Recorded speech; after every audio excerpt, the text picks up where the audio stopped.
Magandang araw po sa aking mga minamahal na kababayan. Sa susunod po na linggo, may mas malaking bawas sa presyo ng langis. Dahil dito, bababa ang diesel ng humigit kumulang 24 pesos at 94 centavos kada litro. Ang gasolina naman ay 3 pesos 41 centavos at ang kerosene ay 2 piso. Mas malaki ito kaysa sa rollback nung nakaraang linggo at malinaw ang ibig sabihin nito para sa ating lahat.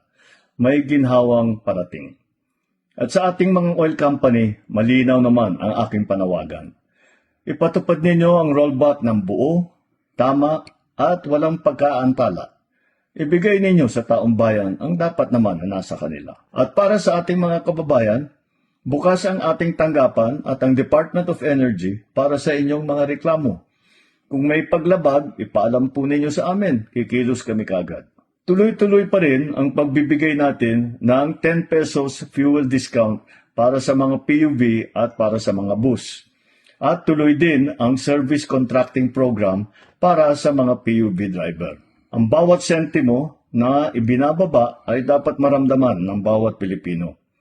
Alam naman namin kung gaano kahalaga ang oras ng bawat kababayan natin. Ang bawat oras natin ay dapat ginugugol sa ating pamilya, sa eskwela, sa trabaho, hindi po sa nakapila. Ipapatupad din ng Department of Transportation at Land Transportation Office ang 3 buwang extension para sa validity ng mga nag-expire na lisensya, student permit at rehistro ng sasakyan. Halimbawa, kung mag-expire na yung buwan ang rehistro mo, magiging valid pa rin yan hanggang July at wala kang babayarang multa o anumang surcharge. Bukod sa driver's license at sa rehistro, extended din ang validity ng mga student permit at ang mga conductor's license. Batid namin ang sitwasyon ng bawat Pilipino sa panahong ito. Hindi tayo titigil, hindi tayo uurong, at hindi nating hahayaan na ang ginhawang ito ay hindi po makarating sa taong bayan. Magandang araw po at marami pong salamat.